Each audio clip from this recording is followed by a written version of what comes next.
Audience and esteemed speakers. I'm Jiayuan, Carbon Asset Operations Specialist from Biosphere 3. Welcome to Biosphere 3 COP29 webinar series.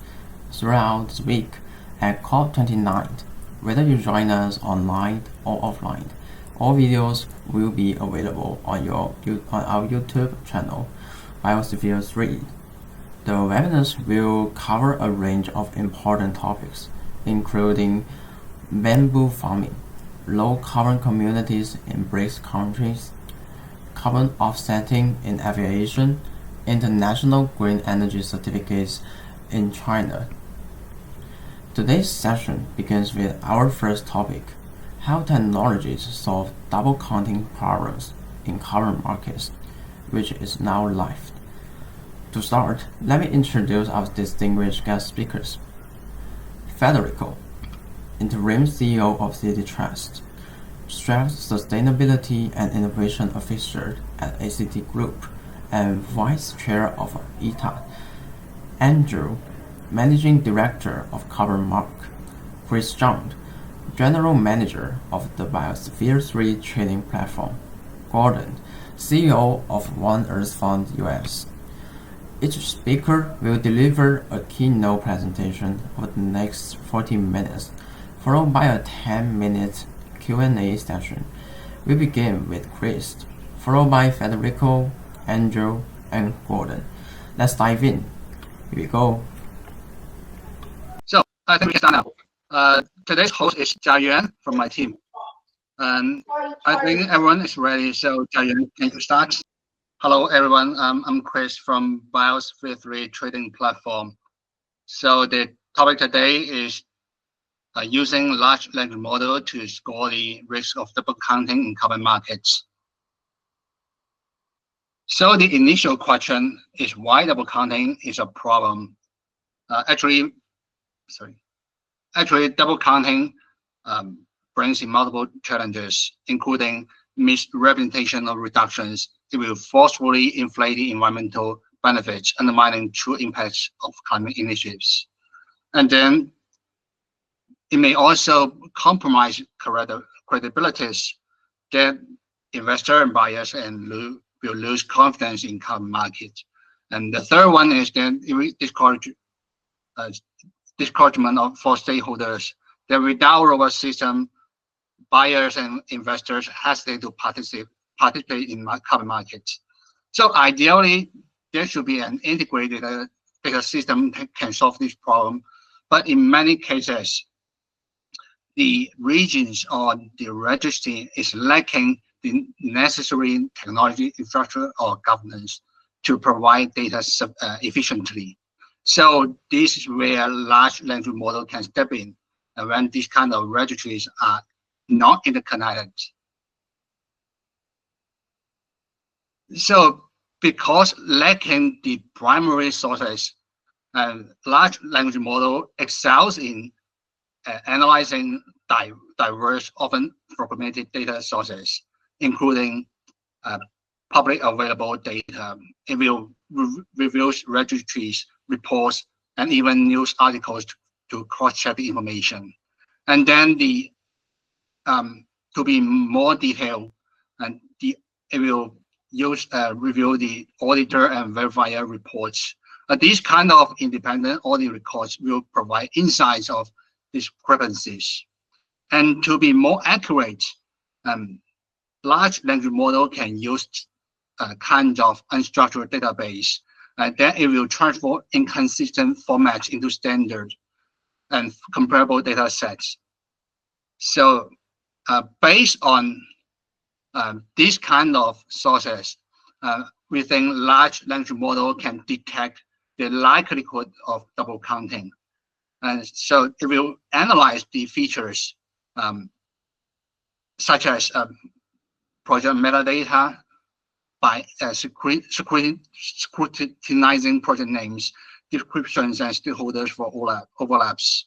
And then it will review the documentation consistencies by identifying missing fields, inconsistent methodologies, or vague baselines. And the third, it will look into the activity claims, such as highlighting discrepancy like missing cost or unusually high expenses compared to industry norms. And then in timeframes, it will also detect if similar projects claim credit for the same time period. And the last one, stakeholder history. It will assess the if the developer or regions with a track record of disputes or double counting. So based on this kind of analyze and scorings, there were multiple benefits for large language model. So we can see their benefits, and we can achieve through large language model by proactive risk mitigation, because they can assess the potential risks before the credits are issued or registered, and it will bring in transparency throughout all the process to build trust among stakeholders. And then for scale of economy, large language model can handle large data sets, so making it suitable for global markets. And the last but not least, it's much more efficient to reduce the cost and efforts of manual validation, allowing human oversight to focus on high-risk projects. So, in summary, I think we see double counting is a significant challenge in carbon markets. So, large language model can provide a scalable, efficient, and transparent solution to mitigate this risk. That's all about my report. Thanks for your attention. So let me forward back to Zhang. Okay, thanks a lot for Chris' insightful presentation about large language model application in avoiding double counting problems in carbon markets. That's really an inspiring thought to utilize an advanced technology. Yes. So now let's move over to our next speaker, Federico. Federico, are you ready to share your idea with us? Yeah.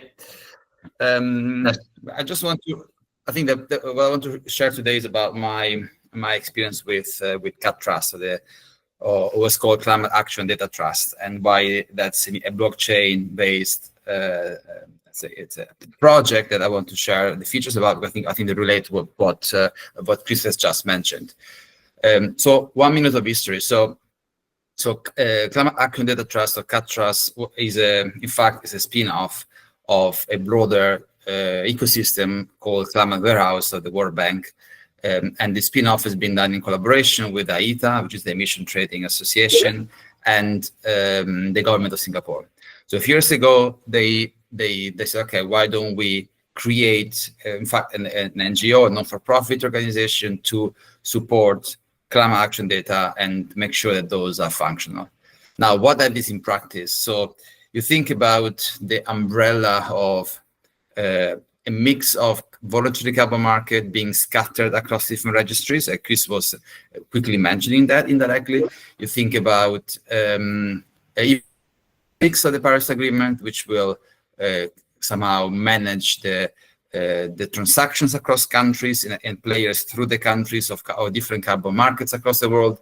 They all have a different taxonomy, a different way to calculate things. They have a different registry very, very often in place. So there is a high risk of not having clarity on what's going on, right? Especially when those things overlap, right? National registry, voluntary registry, and overlaps of projects, etc., etc.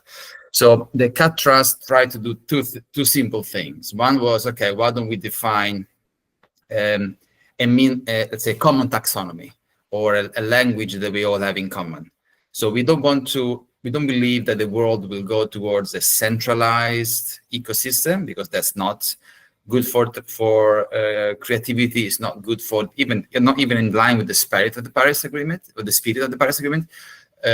But we think about, okay, why don't we define at least a minimum common denominator, like a common language across all the different carbon market initiatives across the world. And once you have defined this common taxonomy, this common language, we can also think about having a data layer where we can somehow feed data from each given carbon registry through this common language, so we can see kind of what's going on in any given registry across the world.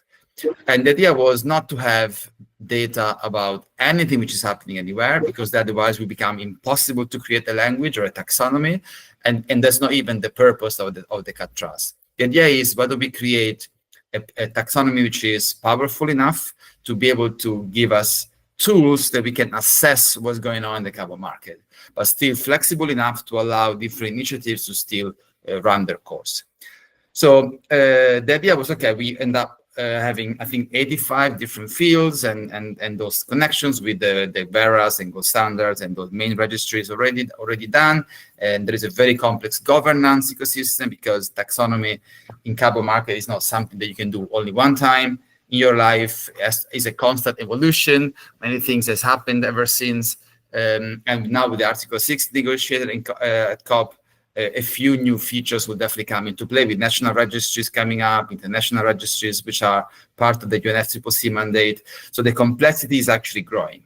So once we have this common taxonomy and this data layer where you have data fed through connections, right, through APIs or different form of connectivities to the different registries, you can create this center place where you can look what's going on. One important feature worth mentioning is that was a blockchain based, and the reason why blockchain based is because, for two main reasons. Why? Because you want to have an immutable ledger and distributed ledger, because you don't really want anybody to own the data, because it's very sensitive in an international agreement to have a specific player or even a specific country having this sort of a source of truth, right, of what's going on in the world, unless maybe the UN could play that role potentially. But then we felt, there's no need to political debate where those data are hosted. Why don't we just create a distributed ledger? So that kind of solve the problem, because everybody has access to everything, right, as part of the technology. And that was the bridge on how technology is solving an actual problem on ownership, not to mention, of course, the reliability and the auditability of the process. And then the last thing I want to say is, okay, but what can you do if you have this common taxonomy? So you're defining a common set of data that everybody somehow can engage with, and you have this common place where some of those data are somehow plugged into. What can you do with it?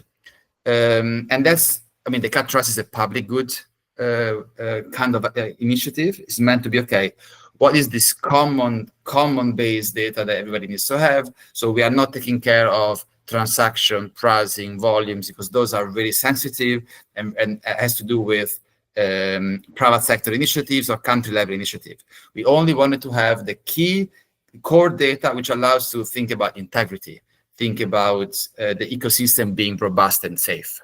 So then the last step with this logical flow from defining a taxonomy and having the connections and the blockchain base to have the actual data repository, the third step is, okay, about what is possible to do with the data. And CAT trust is a public good, as I mentioned, so this third step is left to the world, right, to potentially use and define, but we are also kind of incubating some ideas also in a way to prove the existence of and the value of CAT trust in the first place. And I'll give you a couple of examples. One is, which is still in the making, and all of these are kind of in the making as I'm talking about. One example that we are testing is under CORSIA, because CORSIA, so the airline mechanism, there is not such a thing like a common registry. CORSIA has approved a set of registries, and it's part of their process to do a double counting check all the time there is a transaction or a registration, sorry, not a transaction under CORSIA. So CAT trust could be a way to simplify extremely the process on how a registry can go through the CORSIA double check, right? But you can think also from a voluntary integrity point of view, everything which has to do with double counting, not in its details part, but in its core part. The CAT trust is meant to be core, simple, essential.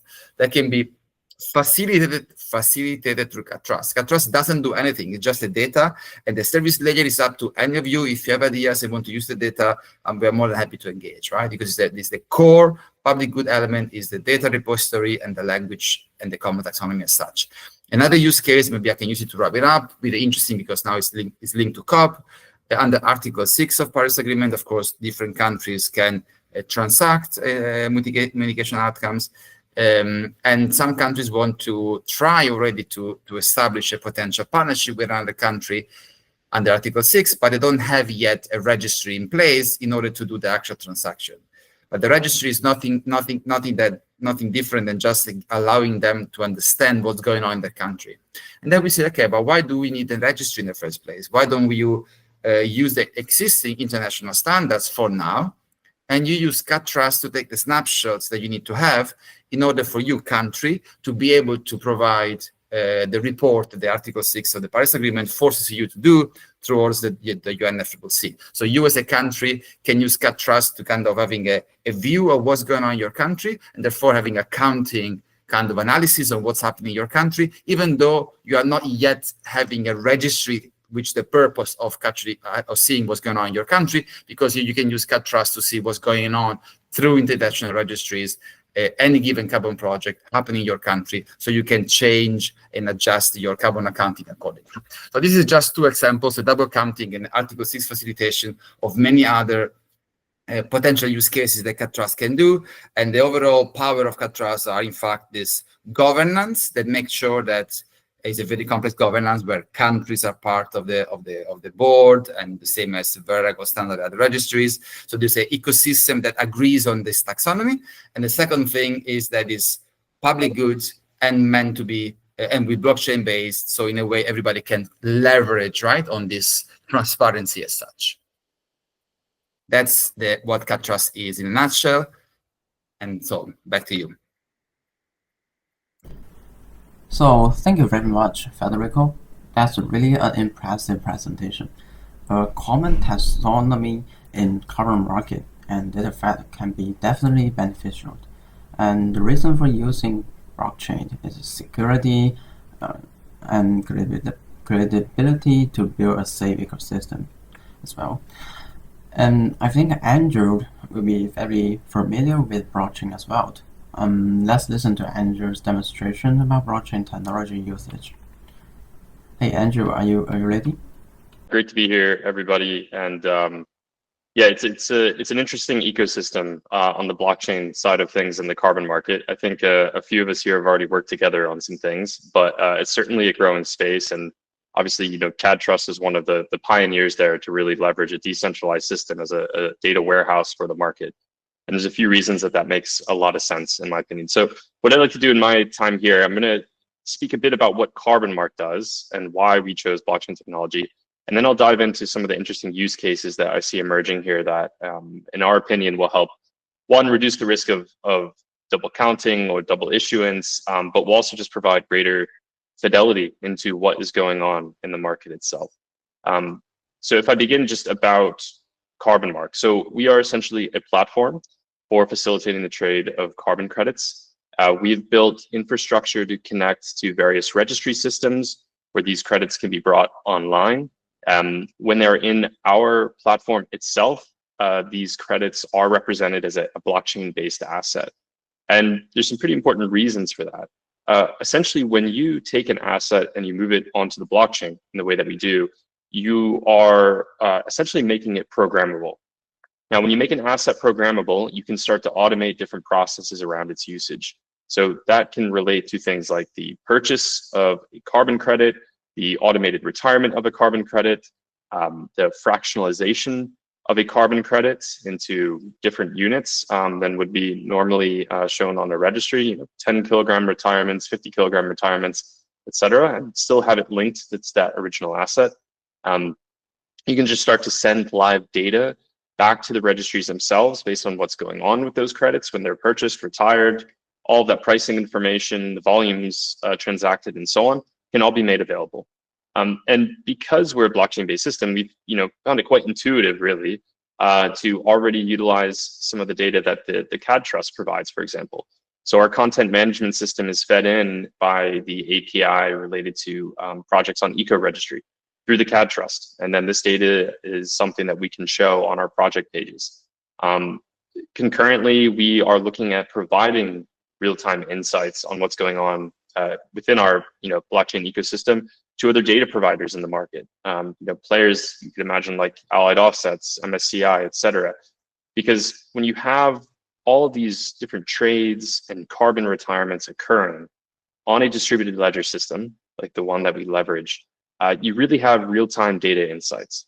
And I think for those of us that have been in the market for quite some time, we've grown to appreciate things like the ecosystem marketplace reports. This is a fantastic data set, but I think that we can do better in terms of the timing when we receive the data, because a lot of times these types of reports rely on retrospective, survey-based data collection. And that's fine, but we're not really getting the whole picture necessarily, depending on what our sample is, and it's retrospective, right? It's not real time. On the other side of things, when you have these assets being traded and facilitated on the blockchain system, you really do have real-time insights to the second of what is going on. And you can pull that data in, you can showcase it in any variety of ways that you'd like to. So that's really the powerful piece of the system. So with that, I thought I would dive in a bit deeper on why blockchain itself on this piece. So there's been a few phrases that were already mentioned. We heard about immutability, so the fact that the transactions are actually permanent, they can't be tampered with after. But there's also some pieces around enhanced security in our view. So records on a blockchain are essentially encrypted. They can't be altered. Really enhances the integrity and the security of the data, because you don't have a central party that can go in and potentially change the types of transactions and the history of the ledger of transactions. There's also a piece around reduced risk. So because they're taking place in a distributed system, it reduces the overall burden on an individual or central authority to actually operate the system. If you consider blockchains like Ethereum, for example, or even Polygon, these are networks that have had pretty much continuous uptime, which we know there are risks when you have something running on a central server. Wherever it is, you might have downtime, you might have data corruption, et cetera, et cetera. So a distributed system really helps, mitigate some of those risks. The other piece is the transparency. Because transactions are recorded on a public ledger, not only are they permanent and immutable there, but you have visible transaction histories. And I think this is actually going to be really important when we start to look at things with the Paris Agreement. When you have ITMO transfers between countries and so on, you really want a globally distributed system that's tamper-proof, that's fully transparent, that anyone at any time can audit. And that's the promise of a decentralized system. And so I don't think it's any surprise, actually, that the UNDP released a framework, an open source digital public good for a national carbon registry that was blockchain-based. And I think we can start to envision a future where we have the national carbon registries that are running on these types of systems. They're fully interoperable together. You can have the assets transferred between registries or between exchanges that are enabled and so on, and have it very interconnected, interoperable, and running on infrastructure rails that are fully transparent and traceable. That's going to be the key thing here. So why else should someone be caring about blockchain, let's say? There's two other pieces, and I think I know I'm almost at time, I believe. So I'll go quick through these last two. But one is in regards to DMRV and automations around credit issuance. So there already are companies that are leveraging DMRV systems that may be satellite monitoring. There's others that are doing sensors related to CO2 concentrations in seawater, for example. But in any case, this data is automatically streamed in to our blockchain-based system.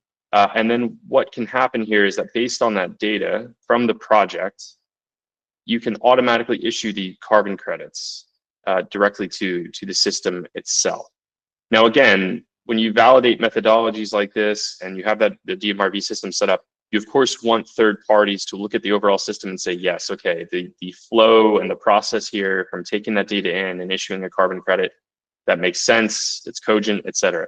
But once you have that set up, you can actually start to automate some of the data collection pieces here. Now, the other piece with DMRV is that you could actually pull this data in to credits that are on the blockchain that were maybe issued by one of the traditional registries. and start to add an additional layer of certification on top of them. Just an additional data layer live being streamed in from these DMRV sources to the credits, so that if you purchase those credits or retire them, you have all that data available as well. So it just gives you additional assurances there. So that's one piece. And then the other is around just automating the usage through something like an API.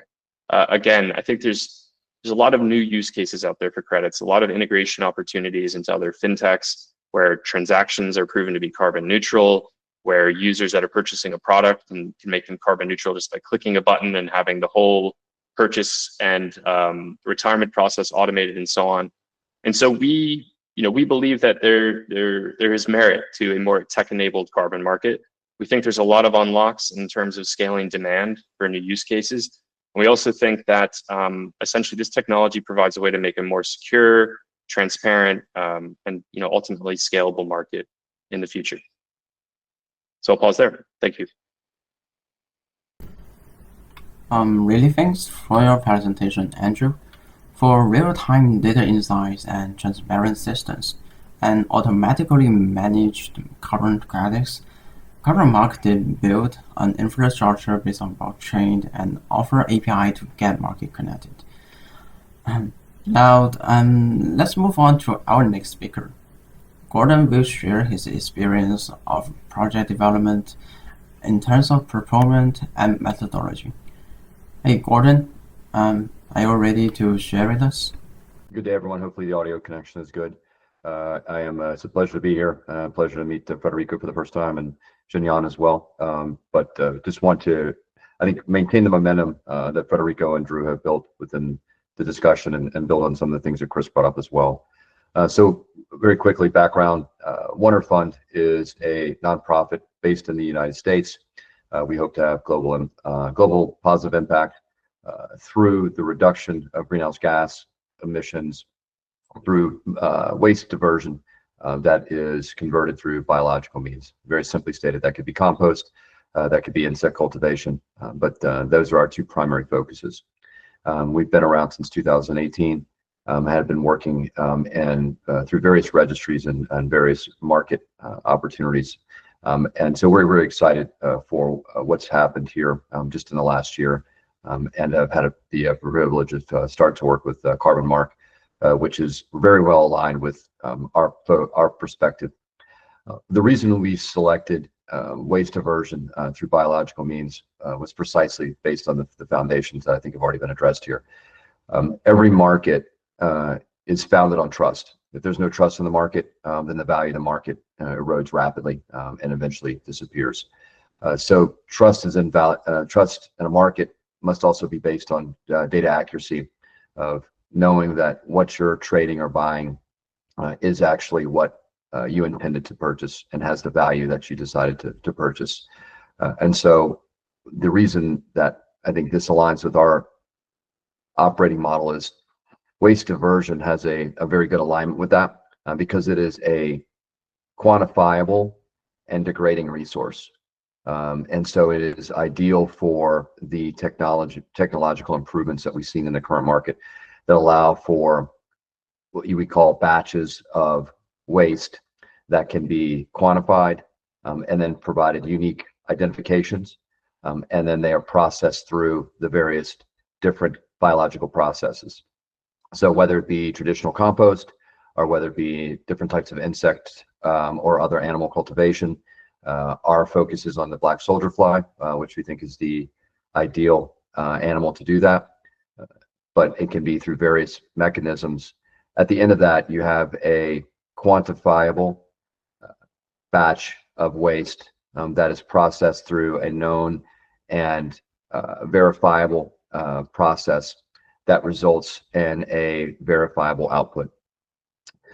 And that is, I think, Drew would probably align a ideal mechanism for using a blockchain because it's a unique batch with unique output that then becomes a unique identified asset that is then marketable into the market.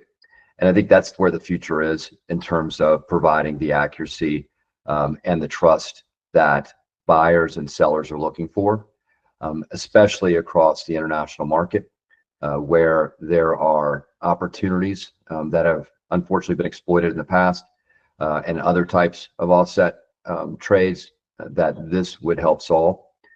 And as Drew's rightly pointed out, the data becomes incorruptible, it becomes protected, and it becomes auditable, so that if there are any questions that someone who had any suspicion around the trades that are the offsets that they are purchasing is able to backtrack that and know that on this date, this amount of waste was collected, it was validated through a known methodology,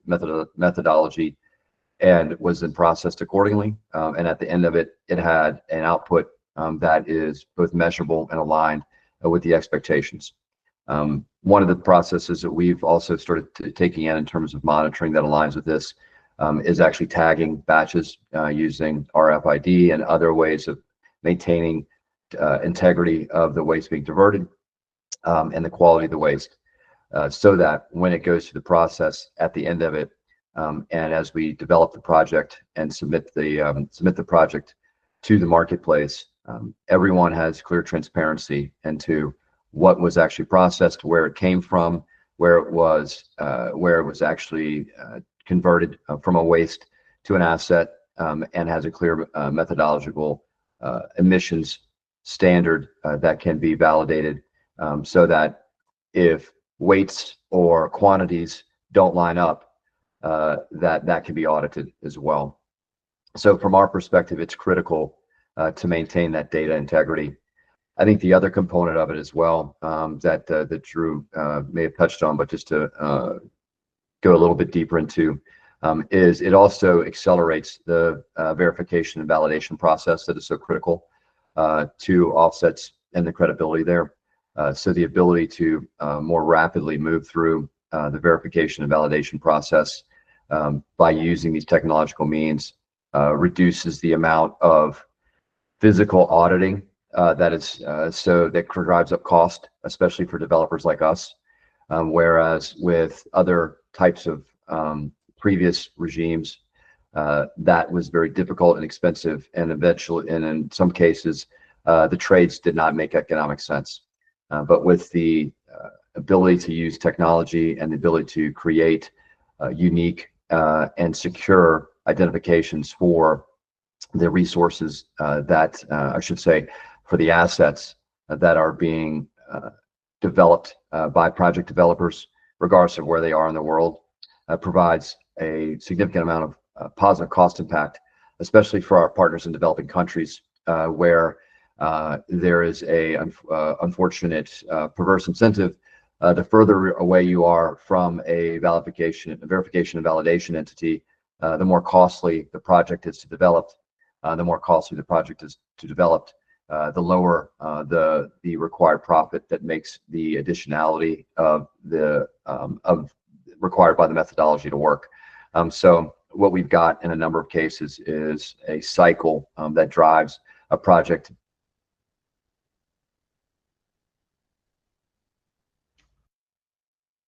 So with that, I think we're kind of running up on time.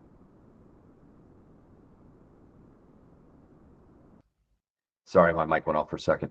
Like I was saying, with that, hopefully that provides a little bit more clarity and additional reinforcement to the points that Federico and Drew brought up in terms of the value of this new and improving market, especially from a developer's perspective, who we were specifically oriented on avoiding the risk of double counting by creating quantifiable, degradable, meaning that it could not be shifted or double counted types of assets that were converted into resources that were also quantifiable. So inputs in quantifiable, outputs quantifiable, and now with the blockchain, that creates a immutable and uncorruptible mechanism for accounting for that, so that in the end increases the trust of the market.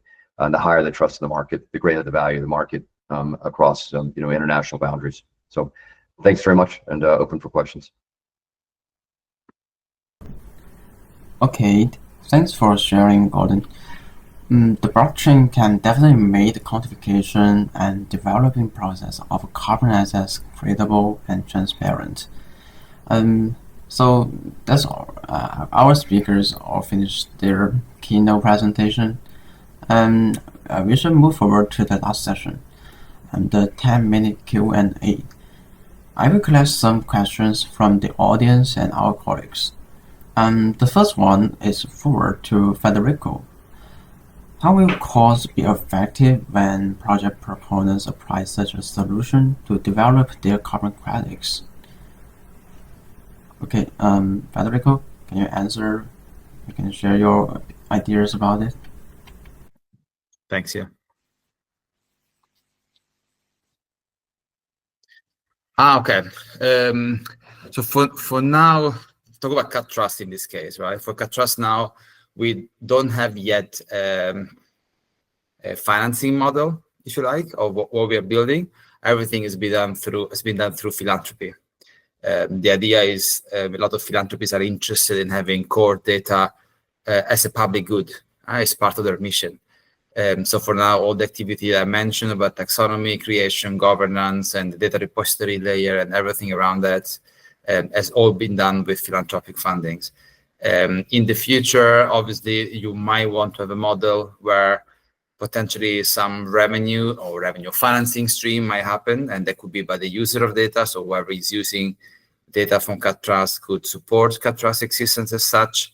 But the idea that we have, or I have, is to have Cut Trust as lean as possible. And then everything else, so the use cases around Cut Trust to be different ventures that can be public or private in nature and therefore self-funded. So the idea is to not to have a fee that somehow get charged to standards and then indirectly to project proponents, but more try to be as lean as possible as a way to, as an enabler, right, for the industry to work more effectively. So that's been so far the model. Okay, thanks for your answer, Federico. This one is forward to Gordon.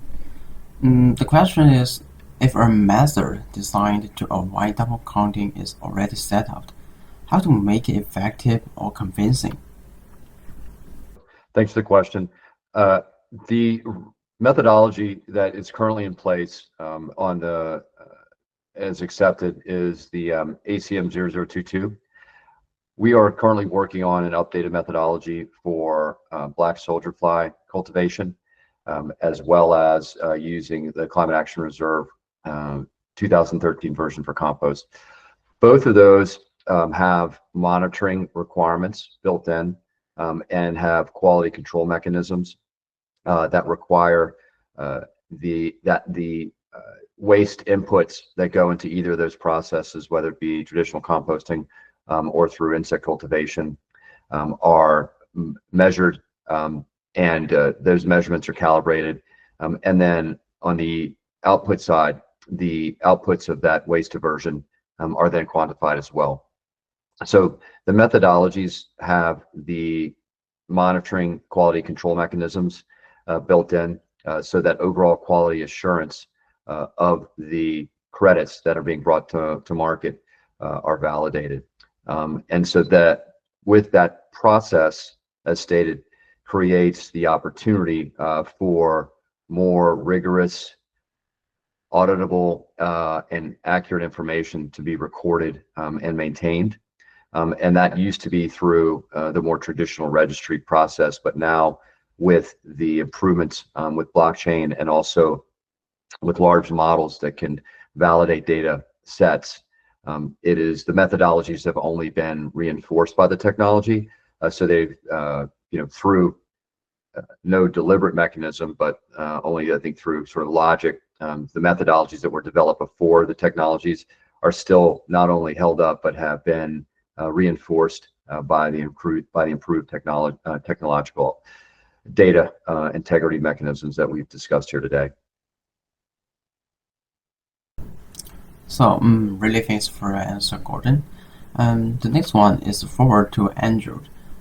The question is, how can we motivate boutique mechanisms to connect their data to our blockchain? Can you share your ideas with us, Andrew? Thank you for that question. I guess I would probably break that up into, let's say, registry data, and then perhaps DMRV companies that are working with project developers.